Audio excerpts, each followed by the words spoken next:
Hello, good morning, good afternoon, good evening, जो भी time हो रहा है उसके हिसाब से एडजस्ट कर लो।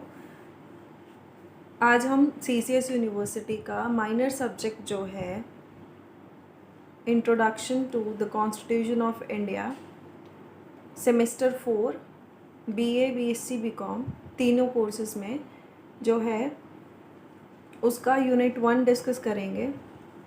आई विल ट्राई कि बहुत शॉर्ट में चीज़ें हो जाएं।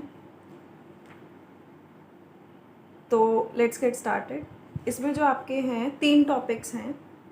फ्रेमिंग ऑफ कॉन्स्टिट्यूशन सबसे पहला टॉपिक रहेगा उसमें।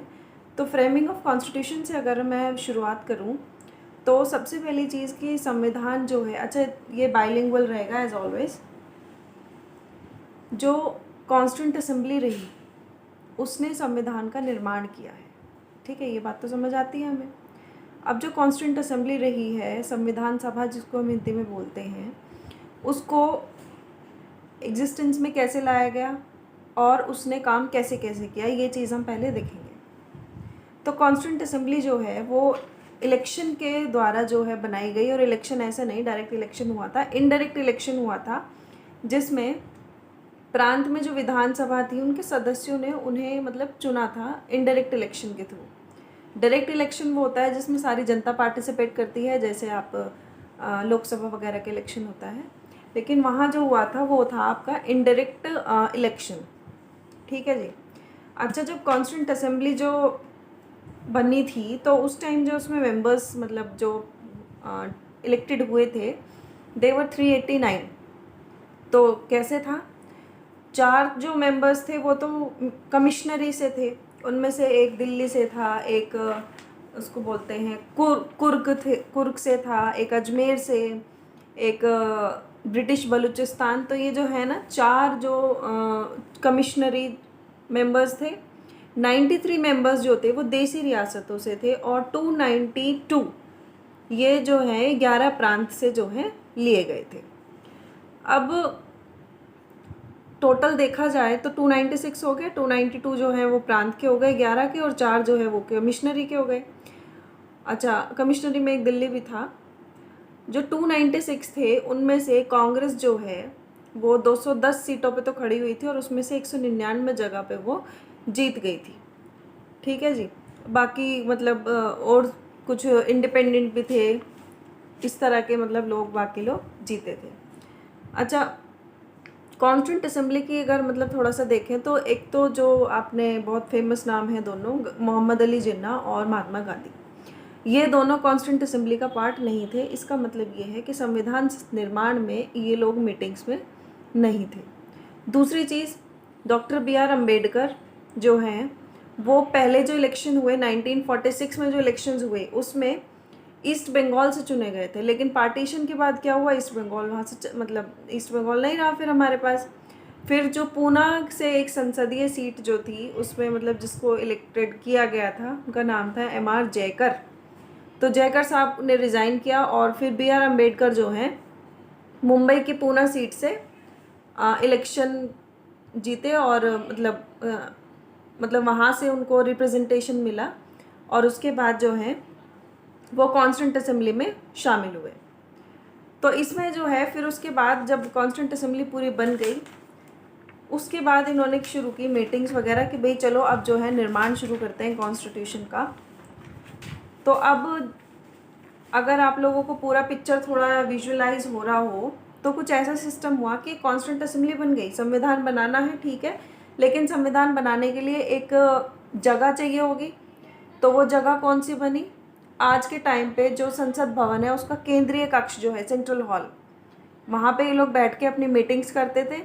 अच्छा, अब जो ये लोग थे, ये लोग कैसे आए थे, इनडायरेक्ट इलेक्शन से आए थे, ठीक है जी। और क्या ये किसी एक मतलब प्रांत जो है, अगर मैं बेसिक बिल्कुल बेसिक की बात करूं, अगर आपको प्रांत नहीं पता है कि भाई प्रांत क्या होता है, प्रांत क्यों कह रही है मैम, तो प्रांत जैसे आज के टाइम पे स्टेट राज्य होता है, तो एक फिक्स बाउंड्री है हमारी। तो उस टाइम पे क्या होता था, प्रांत होते थे कि, लेकिन प्रांत के जो है भाई किसी राजा ने कहाँ तक फैला दिया तो उसको वहाँ तक बाउंड्री बन गई, अगले ने उसको बाउंड्री और सरका दी इधर उधर। तो तो इस तरीके से स्टेट जो है उनका फॉर्मेशन, तो इंडिपेंडेंट जो स्टेट्स होते हैं या फिर आपकी एक आइडेंटिटी जो स्टेट की होती है वो मतलब इंडिया के अंदर उस टाइम नहीं थी, और उस टाइम उसको क्या बोला जाता था, प्रोविंस बोला जाता था, प्रांत बोला जाता था। आप इसको बहुत इजी लैंग्वेज में ऐसे समझ सकते हो कि प्रांत एक ऐसी मतलब एक ऐसा एरिया हो गया जिसको आपने एक नाम दे दिया, जो वहाँ पे लोग, बहुत सारे लोग भी रह रहे हैं, ठीक है। तो मतलब कुछ कुछ राज्य जैसा, लेकिन एक अथॉरिटाइज्ड आइडेंटिटी वो नहीं थी उस टाइम पे, ऐसा कुछ सिस्टम था। तो कॉन्स्टिट्यूशन जो निर्माण करने के लिए बैठे लोग, तो उन्होंने जो है मीटिंग्स करनी शुरू करी। तो सबसे पहली मीटिंग जो हुई थी, इट वाज ऑन 9 दिसंबर 1946। हुई कहाँ थी, अभी बताया मैंने आपको, नई दिल्ली के कॉन्स्टिट्यूशन हॉल या फिर केंद्रीय कक्ष जो आज का था, मतलब अब तो नया बन गया वो भी। इसके अंदर एक हेड बनाए गए, हेड जो हैं उनको बोला गया था अध्यक्ष, हेड। और वो सबसे एजेड बंदे जो थे उस टाइम पे, जो मतलब सबसे उम्रदराज व्यक्ति थे, उनका नाम था डॉक्टर सचिवानंद सिन्हा। उनको सीनियरिटी बेसिस पे हेड बना दिया गया, और उपाध्यक्ष जो बने वो बने एच.सी. मुखर्जी, ठीक है। सेकेंड मीटिंग जो हुई 2 दिन बाद हुई, 11 दिसंबर 1946 में। उसमें हेड जो है B.R. अम्बेडकर, राजेंद्र प्रसाद साहब को बना दिया गया, ठीक है। और एक और इम्पॉर्टेंट चीज़ हुई कि B.N. राव, उनको बनाया गया संवैधानिक सलाहकार, या फिर जिसको आप बोलते हो लीगल कॉन्स्टिट्यूशनल एडवाइज़र, ठीक है। अच्छा, 13 दिसंबर को तीसरी मीटिंग जब इसकी हुई, कॉन्स्टिट्यूंट असेंबली की, संविधान सभा की, उस दिन एक इम्पॉर्टेंट काम हुआ। वो हुआ जवाहरलाल नेहरू जो है उस दिन लेके आए ऑब्जेक्टिव रिजोल्यूशन। ऑब्जेक्टिव रिजोल्यूशन को हिंदी में बोलते हैं उद्देश्य प्रस्ताव। तो उद्देश्य प्रस्ताव क्यों इम्पॉर्टेंट है, ये बहुत इम्पॉर्टेंट माना गया क्योंकि प्रेम्बल भी हम डिस्कस करेंगे इसी वीडियो में, यूनिट 1 में ही है वो भी। तो ऑब्जेक्टिव रिजोल्यूशन जो है ये लाया गया, और इसको बाद में चल के प्रेम्बल का दर्जा दे दिया गया कि भाई इसको जो है हम अपना प्रेम्बल मान लेते हैं। इसमें जो स्वीकृति है 13 दिसंबर को तो यह आया, स्वीकृति इसकी हो गई थी 22 जनवरी 1947 को। और इसमें जो प्रेम्बल में टर्म्स हैं वही सारे टर्म्स इसमें हैं कि भारत जो है वो पूर्णतः स्वतंत्र, इंडिपेंडेंट रहेगा, और प्रभु संपन्न मतलब सॉवरन रहेगा, स्वतंत्र रहेगा, गणराज्य रहेगा। तो ये सारी चीज़ें इसमें रही। और ये सबसे इम्पॉर्टेंट कि भारत की जनता जो है वो सोर्स होगी पावर का, मतलब कि कॉन्स्टिट्यूशन के अंदर अगर कोई चीज़ आ रही है तो वो कहाँ से आ रही है, we the people of India, कि हम भारत के लोग की, यहाँ की जनता से आ रही है, ठीक है। प्रेम्बल के बारे में और ऑब्जेक्टिव रिजोल्यूशन के बारे में थोड़ी देर में अभी और भी डिस्कस करेंगे। अच्छा, जब ऑब्जेक्टिव रिजोल्यूशन बन गया, उसको पास करा दिया गया, तो बहुत सारा काम था। कॉन्स्टिट्यूशन बनाना बहुत मतलब लंबा चौड़ा काम तो था ही। अब जैसे हम अपने डिपार्टमेंट्स बांट लेते हैं, कोई बड़ा काम करना हो, तो ऐसे ही इन्होंने किया, इन्होंने समितियाँ बांट ली। समितियाँ कैसे बांट ली कि भाई कुछ तो है विषय, 2 तरीके से इन्होंने डिवीजन किए कि भाई कुछ तो बना लेते हैं विषय संबंधी, और कुछ बना लेते हैं प्रक्रिया संबंधी, मतलब प्रोसीजर बेस्ड और सब्जेक्ट बेस्ड या मैटर बेस्ड, जिसको आप बोल सकते हैं। जैसे आपका जो प्रक्रिया संबंधी है, अगर मैं इसमें आपको बताऊं तो ये है अधिकार समिति, सभा समिति, परिचालन समिति। तो ये सारी समिति जो थी, हिंदी और उर्दू अनुवाद समिति, ये आती हैं आपकी प्रक्रिया संबंधी में। और विषय संबंधी में आ रही है मूल अधिकार समिति, विषय हो गया ना, रियासत समझौता, अल्पसंख्यक समिति, झंडा समिति, और परामर्श समिति, और संघीय संविधान समिति, संघ शक्ति समिति। ये सारी समितियां जो हैं ये विषय समिति हुई, ठीक है। अब परामर्श समिति जो थी, उसने, परामर्श समिति अभी देखा ना हमने, तो जो परामर्श समिति थी जो कि एक विषय संबंधी समिति रही, उसने 17 मार्च, बहुत गलतियाँ करती हूँ मैं, 17 मार्च 1947 को केंद्रीय और प्रांतीय विधान मंडल के सदस्य जो थे उनको प्रमुख विशेषताओं के बारे में बताया कि भाई ऐसे ऐसे हम जो हैं ये करने वाले हैं, और एक उन्हें क्वेश्चन की सीरीज़ भेज दी कि ऐसे ऐसे जो है ये हम करने वाले हैं। और मतलब बहुत सारे देशों से उन्होंने क्या कहते हैं, जैसे बोरो करनी होती हैं चीज़ें, ऐसे भी क्या हुआ था, तो उन सारी चीज़ों को उनको लिखित में उनको भेज दिया गया। अब इसको विधानमंडल के पास भेजा गया। तो विधानमंडल जो था स्टेट का और प्रोविंस का जो विधानमंडल रहा, उन्होंने एक समिति बना दी कि भाई ऐसा है, हम अपने आप तो कैसे देखेंगे, समिति बना देते हैं। उस समिति का नाम था परामर्श समिति। परामर्श समिति की जो मतलब वो आया था पूरा उनके पास सिस्टम, उन्होंने उसके एक रिपोर्ट पब्लिश की, और रिपोर्ट की जो है उस टाइम पे 243 जो है आर्टिकल्स और 13 अनुसूची जो है वो मतलब डिसाइड कर दी गई कि भाई ऐसे ऐसे ये इतना इतना है। अब जो ये एक पहला प्रारूप, इसको जो हम बोलते हैं कि भाई परामर्श समिति ने जो रिपोर्ट इसकी जो रिपोर्ट बनाई गई, इसको बोलते हैं पहला स्वरूप जो बोला गया। पहला स्वरूप जो आ गया, इस पर विचार करने के लिए एक समिति बनाई गई, प्रारूप समिति, ड्राफ्टिंग कमेटी। तो ये जो ड्राफ्टिंग कमेटी थी ये 7 मेंबर थी, 7 इसमें मेंबर्स थे, और बी आर अम्बेडकर साहब जो थे वो इसके हेड थे। तो इन्होंने मतलब इसका पूरा जो है सिस्टम बताया कि भाई ऐसे है वैसे है, और इसको कॉन्स्टिट्यूंट असेंबली के सामने 21 फरवरी 1948 को इसको जो है मतलब पेश कर दिया गया। और उस टाइम इसमें 315 अनुच्छेद और 8 अनुसूचियाँ जो है वो बताई गई कि भाई इतनी है। और 26 अक्टूबर 1946 को ये जो संविधान का प्रारूप जो है और इसको कॉन्स्टिट्यूंट असेंबली के समक्ष प्रस्तुत कर दिया गया। उसके बाद सारी मेंबर्स जो थे उनको कॉपीज़ दे दी गई, और फिर वाचन हुआ, मतलब जैसे कि डिस्कशंस जिसको आप बोल सकते हो कि 3 डिस्कशंस हुए। पहला डिस्कशन जो रहा वो रहा आपका 4 नवंबर 1948 से लेके 9 नवंबर 1948 तक, मतलब 5 दिन चला। सेकंड वाचन जो आप बोलते हैं, सेकंड जो सीरीज़ चली वो 15 नवंबर से लेके 1948 से लेके 17 अक्टूबर 1949, तो ये सबसे लंबा टाइम रहा। ठीक है, इसमें बहुत सारे अमेंडमेंट्स हुए, लगभग 7500 के ऊपर अमेंडमेंट्स इसमें जो हैं वो प्रस्तुत किए गए, और उनमें से 2500 अमेंडमेंट्स जो हैं, अमेंडमेंट मतलब चेंजेस, अब मतलब बहुत बेसिक में बताऊँ तो चेंज होता है, इनको एक्सेप्ट कर लिया गया। और जो तीसरा जो वाचन हुआ वो था आपका 14 नवंबर से 26 नवंबर 1949 को।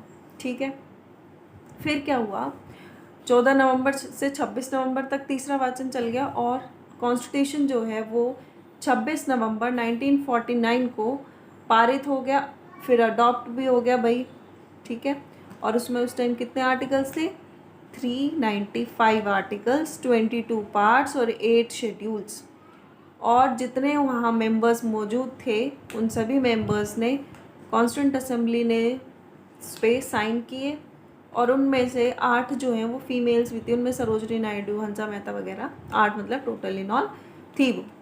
तो अगर देखा जाए इन ऑल तो टोटल जो है वो 11 अधिवेशन रहे, 11 अधिवेशन रहे आपके कॉन्स्टिट्यूंट असेंबली के, 114 दिन बहस चली, और इन ऑल 2 साल 11 महीने और 18 दिन में पूरा कॉन्स्टिट्यूशन बन के तैयार हो गया। अच्छा जी, लास्ट की जो बैठक हुई वो हुई 24 जनवरी 1950 को। उस दिन सभी लोगों ने मतलब मिलके एक फाइनल साइन कर दिए। अब जो ये कॉन्स्टिट्यूंट असेंबली थी इसको भंग कर दिया गया, और इसी को, इन्हीं लोगों को क्या बोला गया कि भाई अब ऐसा है, हम लोग बन गए हैं अंतरिम सरकार, इंटरिम गवर्नमेंट। ठीक, फिर 26 जनवरी 1950 से लागू कर दिया गया जो है कॉन्स्टिट्यूशन को। ठीक है, आई होप मैंने आपको चीज़ें जो हैं वो क्लियर कट और बहुत शॉर्ट में समझाई हैं। अगर आपको कोई डाउट हो तो प्लीज़ या तो कमेंट सेक्शन में पूछ लेना, otherwise give me a message. Okay, bye bye.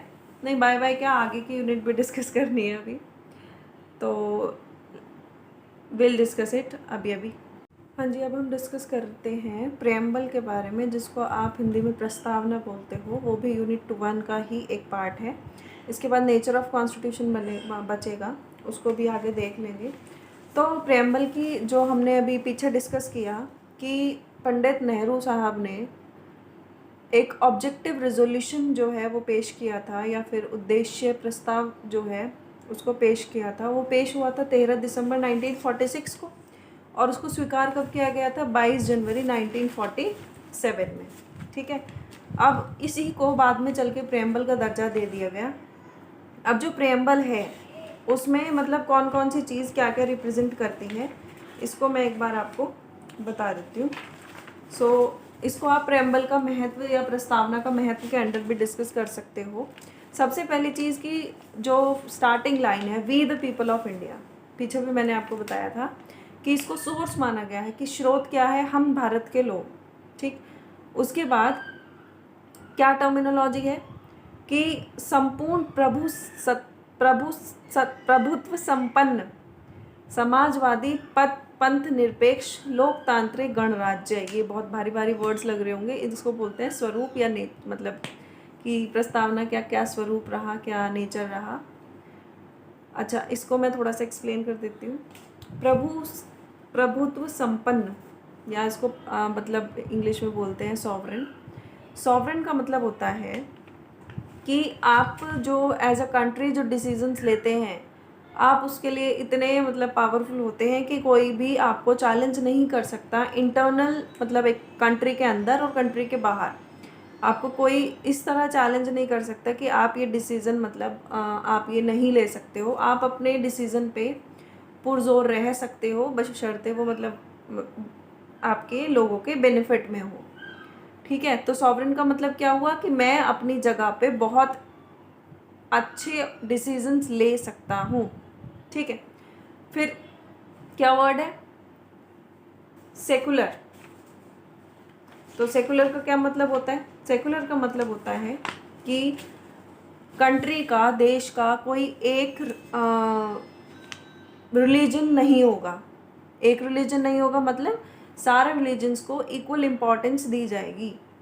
फिर मतलब सोशलिस्ट जो है उसका मतलब होता है कि जो रिसोर्सेज हैं, जो संसाधन हैं, उनका इक्विटेबल डिस्ट्रीब्यूशन, मतलब इक्वल डिस्ट्रीब्यूशन होगा। और इक्वल डिस्ट्रीब्यूशन होगा तो इसका मतलब क्या है कि सोसाइटी के अंदर सभी को एज इक्वल ट्रीट किया जाएगा। रिसोर्सेज जो हैं वो एक जगह पर कॉन्सेंट्रेट नहीं करेंगे, मतलब एक जगह इकट्ठा नहीं होंगे, वो सबके यूज़ के लिए इस तरीके से यूज़ किए जाएंगे कि सबका बेनिफिट हो। ठीक है जी, सॉवरेन हो गया, सोशलिस्ट हो गया, सेकुलर हो गया। डेमोक्रेटिक, लोकतांत्रिक। डेमोक्रेटिक क्या होता है कि जो जनता होगी वो जो लोग होंगे, मतलब जो चुने जाएंगे, जनता उनको चुनेगी, मतलब सरकार जो है वो जनता द्वारा चुनी जाएगी। और रिपब्लिक गणराज्य, इसका मतलब क्या है कि जो कंट्री का हेड है वो इलेक्टेड होगा, हेरिडिटरी नहीं होगा। इलेक्टेड होगा मतलब उसको चुना जाएगा और वो जो है वंशानुगत नहीं होगा। ठीक है, और हेड ऑफ द स्टेट किसको कंसीडर किया जाता है? प्रेसिडेंट को। प्राइम मिनिस्टर कौन होता है? हेड ऑफ द गवर्नमेंट होता है। ठीक है, तो दो चीज़ें हो गई, source we the people of India, और स्वरूप में ये सारी चीज़ें, 4-5 जो चीज़ें हैं, सोशलिस्ट, सेकुलर और रिपब्लिक, डेमोक्रेटिक, ये सारी चीज़ें हो गई। सॉवरेन रह गया था। देन संविधान का उद्देश्य, ऑब्जेक्टिव ऑफ कॉन्स्टिट्यूशन क्या है? ऑब्जेक्टिव कि न्याय जो है, न्याय दिया जाएगा लोगों को। न्याय प्रेम्बल में 3 तरीके का न्याय, जस्टिस, कौन कौन सा justice? Social, economic and political. Social justice, economic justice and political justice. आपको इन वर्ड से ही समझ आ रहा होगा। सोशल मतलब सोसाइटी के अंदर सभी लोग इक्वल रहेंगे। इकोनॉमिक मतलब सोशलिस्ट वाली चीज़ है कि आपको इकोनॉमिकली आपको आगे बढ़ने का मौका दिया जाएगा। और पॉलिटिकल मतलब आप भी एलिजिबिलिटी अगर आपकी है तो आप भी एक पॉलिटिकल लीडर, एक पॉलिटिकल पार्टी खड़ी कर सकते हैं। न्याय के बाद बात होती है फ्रीडम की, स्वतंत्रता की। 5 तरह की स्वतंत्रता इसमें प्रोवाइड की गई हैं। विचार की स्वतंत्रता, मतलब आप अपने व्यूज़ जो हैं वो प्रकट कर सकते हैं। अभिव्यक्ति, एक्सप्रेशन, फ्रीडम ऑफ एक्सप्रेशन, कि आप जो महसूस करते हैं या फिर आपको अच्छा लग रहा है तो आप उसको एक्सप्रेशन के थ्रू आप उसको दिखा सकते हैं, आपको एक्सप्रेशन की भी छूट है। फिर आप विश्वास भी आपकी जो है, मतलब आप चाहे उसको धर्म लगा लो, उपासना लगा लो, तो ये सारी चीज़ें भी इसमें कंसीडर की गई हैं कि स्वतंत्रता आपको मिले। फिर समानता जो है वो समानता 2 तरीके की दी गई है, प्रतिष्ठा और अवसर, कि आपको अपॉर्चुनिटी अच्छी दी जाए और आपकी इंटीग्रिटी जो है वो बनी रहे, व्यक्ति की गरिमा बनी रहे। और इन सब के साथ एक चीज़ और इम्पॉर्टेंट क्या जोड़ी गई है कि आप ऐसा काम करेंगे कि जिससे राष्ट्र की एकता और अखंडता बनी रहे, unity and integrity of the country, of nation, ठीक है। तो ये सारी चीज़ें होंगी। और प्रवर्तन तिथि मतलब इसको कब इसको एक्सेप्ट किया गया था, ये आप लोग मुझे बता दो। अच्छा, तो ये सारे इसमें प्रेम्बल में एक चीज़ रह गई थी जो मैं मेंशन करना भूल गई, और वो ये कि कॉन्स्टिट्यूशन में सिर्फ एक ही बार अमेंडमेंट हुआ है प्रस्तावना के अंदर, वो 1976 में हुआ है, जिसको आप 42वां संविधान संशोधन या फिर 42nd कॉन्स्टिट्यूशनल अमेंडमेंट एक्ट बोलते हैं। उसके तहत 3 वर्ड जो हैं वो ऐड किए गए, और वो 3 वर्ड कौन से थे? समाजवादी, सोशलिस्ट, पंथ निरपेक्षता और अखंडता। ये 3 वर्ड जो हैं इसमें ऐड किए गए थे, ठीक है। अब आगे बढ़ते हुए नेचर ऑफ कॉन्स्टिट्यूशन जो है वो बहुत इजी है, इसके कुछ टर्म्स हैं, इनको समझ लेते हैं। नेचर या कैरेक्टरिस्टिक जो है, सबसे पहली चीज़ है separation of power. Separation of power में क्या आएगा कि जो चीज़ें हैं जैसे एग्जीक्यूटिव है, लेजिस्लेटिव है, जुडिशरी है। सेपरेशन जो है एग्जीक्यूटिव, लेजिस्लेटिव, जुडिशरी। एग्जीक्यूटिव कौन होते हैं? जो रूल्स को फॉलो करवाते हैं, लागू करते हैं। लेजिस्लेटिव रूल्स कानून जो हैं वो बनाते हैं, और जुडिशरी उनकी सुरक्षा करते हैं, उनको प्रोटेक्ट करते हैं। तो ये सारे जो हैं वो अलग अलग सेपरेट किए गए हैं। उसके बाद की जो स्टेट है वो सॉवरेन रहेगा। सॉवरेन अभी हमने डिस्कस किया क्या होता है। हमारा कॉन्स्टिट्यूशन जो है, इंडियन कॉन्स्टिट्यूशन की ये फीचर है कि वो रिजिड और फ्लेक्सिबल दोनों है। रिजिड मतलब कठोर, और फ्लेक्सिबल लचीला। लचीला कैसे है कि टाइम के अकॉर्डिंग आपको जो कॉन्स्टिट्यूशन में आर्टिकल्स दिए हुए हैं आप उसमें चेंज भी कर सकते हो, घटा बढ़ा भी सकते हो। रिजिड कैसे है कि अगर कोई चीज़ जैसे आपकी मूलभूत अगर कुछ ढांचा है, जैसे प्रेम्बल में जो चीज़ें दी गई हैं वो, प्लस कॉन्स्टिट्यूशन का जो एक बेसिक स्ट्रक्चर है, आप उसको हिंडर नहीं कर सकते, आप उसको एक्सप्लॉइट नहीं कर सकते हो। कोई रूल ऐसा नहीं बनेगा, इसके लिए वो कठोर भी है। सिंगल सिटीजनशिप है कि आपके देश में एक ही नागरिकता का प्रावधान है। डेमोक्रेटिक सिस्टम है, इलेक्शंस होते हैं, और इलेक्शन किस बेसिस पे होते हैं? एडल्ट सफरेज, जिसको आप यूनिवर्सल एडल्ट फ्रेंचाइज बोलते हो। फिर एक सेंटर जो है वो स्ट्रॉन्ग बनाया गया है, और स्टेट्स जो हैं वो सेंटर के अकॉर्डिंग थोड़ा सा चलेंगी। तो ये सारी चीज़ें आपकी नेचर या फीचर में आप रखेंगे। फंडामेंटल ड्यूटीज़, फंडामेंटल राइट्स आपको प्रोवाइड की गई हैं, और DPSP है। ये सारी चीज़ें भी आप फीचर में डाल सकते हो, और इन सबको हम थोड़ा सा अच्छे से एक्सप्लेन करेंगे यूनिट 2 में। आई होप आप लोगों को सारी चीज़ें क्लियर हो गई हैं, और अगर नहीं हुई हैं तो आप मेरे से पूछ लेना, नॉट अ प्रॉब्लम। बहुत शॉर्ट में मैंने आपको बताने की चीज़ें कोशिश की है। I tried my best. Now that's it. Thank you, thanks for watching. Do subscribe the channel. Thank you.